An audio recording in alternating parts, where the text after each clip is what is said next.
2024 October ഒരു tweet cricket ലോകത്തെ ഞെട്ടിച്ചു. ഹാർദിക് പാണ്ഡ്യ മുംബൈ ഇന്ത്യൻസിന്റെ പുതിയ ക്യാപ്റ്റൻ. എന്നാൽ രോഹിത് ശർമ്മയോ 5 കിരീടങ്ങൾ നേടിയ ഇതിഹാസം പെട്ടെന്ന് demote. 2020 November 10 Dubai. Rohit Sharma trophy ഉയർത്തുമ്പോൾ ലോകം പറഞ്ഞു, ഇത് മുംബൈ ഇന്ത്യൻസിന്റെ യുഗമാണ്, ഇനി ആരും ഇവരെ തടയില്ല. എന്നാൽ 2026 സീസൺ സ്റ്റാർട്ടിംഗ് തന്നെ മോശം പ്രകടനം. 2022-24 ആ ടീം പോയിന്റ് ടേബിളിൽ അവസാന സ്ഥാനത്ത്. അവസാന 2 സീസണുകളിൽ 10 ലീഗ് മത്സരങ്ങളിൽ 8 തോൽവി. എന്താണ് സംഭവിച്ചത്? ചാമ്പ്യൻസിന്റെ മാനസികാവസ്ഥ എങ്ങനെയാണ് പരാജയ മനോഭാവത്തിലേക്ക് മാറിയത്? ഈ വീഡിയോയിൽ നമ്മൾ മുംബൈയുടെ പതനത്തിന്റെ കാരണങ്ങൾ ഡിസ്കസ് ചെയ്യും. പീക്ക് പവർ, ഓപ്ഷൻ ചതികൾ, ക്യാപ്റ്റൻസി പ്രശ്നങ്ങൾ, പ്ലെയർ ഡിക്ലൈൻ, അങ്ങനെ എല്ലാം. 2013 മുതൽ 2020 വരെ ഇത് മുംബൈയുടെ ഗോഡ് ഫാദർ പീരിയഡ് ആയിരുന്നു. 5 കിരീടങ്ങൾ, ബാക്കിയുള്ള 7 ടീമുകളെ കൂട്ടിച്ചേർത്തതിനേക്കാൾ കൂടുതൽ ഫൈനലുകൾ. പക്ഷേ ഇതെല്ലാം എങ്ങനെ? 3 കാര്യങ്ങൾ. 1. സ്കൗട്ടിംഗ്. ഹാർദിക് പാണ്ഡ്യ, കീരൺ പൊള്ളാർഡ്, ജസ്പ്രീത് ബുംറ, ആരും അറിയാത്ത കഴിവുള്ള കിടിലൻ പ്ലെയേഴ്സിനെ കണ്ടെത്തൽ. 2.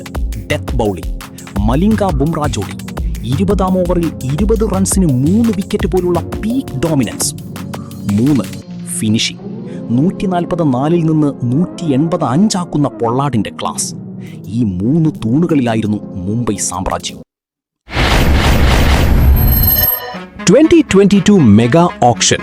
മുംബൈയുടെ മുന്നിൽ ഒരു ചോയ്സ്, ഫ്യൂച്ചർ വേഴ്സസ് സെന്റിമെന്റ്. അവർ സെന്റിമെന്റ് തെരഞ്ഞെടുത്തു. ഇഷാൻ കിഷൻ 15.25 കോടി. ഒരു വിക്കറ്റ് കീപ്പർ ബാറ്റ്സ്മാൻ. പ്ലെയറിന്റെ സ്ട്രൈക്ക് റേറ്റ് 130-ൽ താഴെയായിരുന്നു. ആ പണത്തിന് അവർക്ക് 2 വിദേശ ഫിനിഷേഴ്സിനെ വാങ്ങാമായിരുന്നു. എന്താണ് സംഭവിച്ചത്? കീരൺ പൊള്ളാർഡ് 35 വയസ്സ്, ഫോം നഷ്ടപ്പെട്ടു. എങ്കിലും ടീം അദ്ദേഹത്തെ വിട്ടില്ല. 2023-ൽ പൊള്ളാർഡ് 7 മത്സരങ്ങളിൽ നിന്ന് 150 സ്ട്രൈക്ക് റേറ്റിൽ 150 റൺസ് മാത്രം. ഒരു മാച്ച് വിന്നർ ഒരു ലയബിലിറ്റിയായി മാറി. ഇതൊരു ഓപ്ഷൻ മിസ്റ്റേക്ക് അല്ല, ഇതൊരു തുടർച്ചയായ സെൽഫ് ഗോളായിരുന്നു. 2024-ൽ അവർ ജെയ്സൺ ബെഹ്റൻഡോഫിനെ വാങ്ങി, 35 വയസ്സ്. അതേസമയം ജെറാൾഡ് കോട്സെ പോലുള്ള യുവ ഫാസ്റ്റ് ബൗളർമാർ ലഭ്യമായിരുന്നു. പക്ഷേ നമുക്ക് പഴയ വിജയ ഫോർമുല ഉപയോഗിക്കാം എന്ന ചിന്ത. ഫലം, ടീമിന്റെ ശരാശരി പ്രായം 27-ൽ നിന്ന് 37-ആയി. IPL ഒരു യങ് മാൻസ് ഗെയിമാണ്. 2025-ൽ മുംബൈ ഒരു റിട്ടയർമെന്റ് ഹോം പോലെ തോന്നി. 2024 ഒക്ടോബർ ഒരു ട്വീറ്റ് ക്രിക്കറ്റ് ലോകത്തെ ഞെട്ടിച്ചു. ഹാർദിക് പാണ്ഡ്യ മുംബൈ ഇന്ത്യൻസിന്റെ പുതിയ ക്യാപ്റ്റൻ.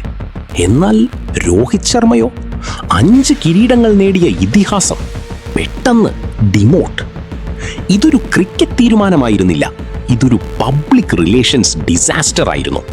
വാങ്കഡെ സ്റ്റേഡിയത്തിൽ ആരാധകർ ഹാർദിക് പാണ്ഡ്യയ്ക്കെതിരെ രോഹിത് എന്ന് മുഴക്കി. ലോക്കർ റൂം 2ആയി പിളർന്നു. ക്യാപ്റ്റൻസി പ്രശ്നങ്ങൾ അവിടെ അവസാനിക്കുന്നില്ല. ഹാർദിക് പാണ്ഡ്യ മികച്ച ഓൾറൗണ്ടർ എന്നതിൽ തർക്കമില്ല. പക്ഷേ ടാക്ടിക്കൽ ക്യാപ്റ്റൻ. 2024-ൽ 8 മത്സരങ്ങളിൽ 6 തോൽവി. ബൗളിംഗ് ചേഞ്ചസ് മോശം. ഫീൽഡ് പ്ലേസ്മെന്റ് ദുർബലം. ഒരു കളിയിൽ 18-ാം ഓവറിൽ 12 റൺസ് വേണം. ബുംറയ്ക്ക് 2 ഓവർ ബാക്കി. ഹാർദിക് പാണ്ഡ്യ ബൗൾ ചെയ്യാൻ റൊമാരിയോ ഷെപ്പേർഡിനെ വിളിച്ചു. 24 റൺസ്. മത്സരം തോറ്റു. ഇതൊറ്റ തെറ്റല്ല, ഇതൊരു പാറ്റേൺ ആയിരുന്നു. ഒരു ടീം തകരുമ്പോൾ ആദ്യം തകരുന്നത് വ്യക്തികളാണ്. 2020-ൽ ബുംറയുടെ ഇക്കോണമി 6.7, 2025-ൽ 9.2. എന്തുകൊണ്ട്? Over use. രോഹിത് ശർമ്മ 2020-ൽ 400+ റൺസ്, 2025-ൽ 200+ റൺസ്, എന്നാൽ 120 സ്ട്രൈക്ക് റേറ്റിൽ. പവർ പ്ലേയിൽ ബൗണ്ടറി കണ്ടെത്താനുള്ള കഴിവ് നഷ്ടപ്പെട്ടു. തിലക് വർമ്മ യുവതാരം 2023-ൽ തിളങ്ങി. 2024-25-ൽ ഓപ്പൺ ചെയ്യാൻ കൊണ്ടുവന്നു. എന്നാൽ ആ സ്ഥാനത്ത് അയാൾ സങ്കടപ്പെട്ടു. ടീം മാനേജ്മെന്റിന് അയാളുടെ സ്വഭാവം മനസ്സിലായില്ല. തിലക് ഒരു നമ്പർ 3 ബാറ്റ്സ്മാൻ. അവരയാളെ ഓപ്പണറാക്കി. അത്രയും ലളിതം. ഇതാണ് മുംബൈയുടെ പ്രശ്നം. ശരിയായ കളിക്കാരെ തെറ്റായ സ്ഥാനത്ത് ഉപയോഗിക്കുക. നമുക്ക് 2 ടീമുകളെ താരതമ്യം ചെയ്യാം. 2020 Quinton D coke, Rohit, Suryakumar, Hardik, Pollard, Bumrah, Malinga.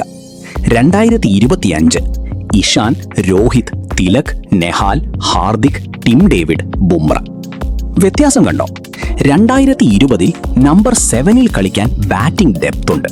2025 number 7-ൽ ഒരു ബൗളർ. ഡെപ്ത് ഇല്ല, ഫിനിഷിംഗ് ഇല്ല, ഡെത്ത് ബൗളിംഗിൽ മലിംഗയില്ല.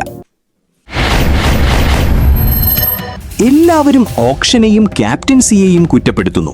പക്ഷേ യഥാർത്ഥ പ്രശ്നം ഇതാണ്: മുംബൈ ഇന്ത്യൻസ് ഇന്നൊവേഷൻ നിർത്തി. 2013-2020 മുംബൈ എപ്പോഴും വക്രതയിൽ മുന്നിലായിരുന്നു. ഡേറ്റ അനലിറ്റിക്സ്, മാച്ചപ്പ് സ്പെഷ്യലിസ്റ്റുകൾ, യുവതാരങ്ങളുടെ മാനസിക പരിശീലനം. Gujarat Titans impact player rule ഉപയോഗിച്ച് ക്രിക്കറ്റ് മാറ്റി എഴുതി. മുംബൈ അതേ പഴയ 11-ൽ ഉറച്ചു നിന്നു. ഇനി ചോദ്യം: എന്താണ് മുന്നോട്ടുള്ള വഴി? ക്യാപ്റ്റൻസി തർക്കം പരിഹരിക്കുക. രോഹിത്തിന് 2 വർഷം ബാക്കി. ഹാർദിക് അദ്ദേഹത്തിൽ നിന്ന് പഠിക്കട്ടെ. 2. അടുത്ത മെഗാ ഓപ്ഷനിൽ സെന്റിമെന്റ് വേണ്ട. 3 യങ് ഫിനിഷേഴ്സിനെ വാങ്ങുക. 3. സ്കൗട്ടിംഗ് പുനരുജ്ജീവിപ്പിക്കുക. ഗ്രാമീണ ക്രിക്കറ്റിൽ നിന്ന് അടുത്ത ബുംറയെ കണ്ടെത്തുക. എന്താണ് നിങ്ങളുടെ അഭിപ്രായം? മുംബൈ ഇന്ത്യൻസ് തിരിച്ചു വരുമോ, അതോ ഇതൊരു യുഗത്തിന്റെ അന്ത്യമാണോ? ലൈക്ക് ചെയ്യുക, ഷെയർ ചെയ്യുക, സബ്സ്ക്രൈബ് ചെയ്യാൻ മറക്കരുത്. ഞാൻ നിങ്ങളുടെ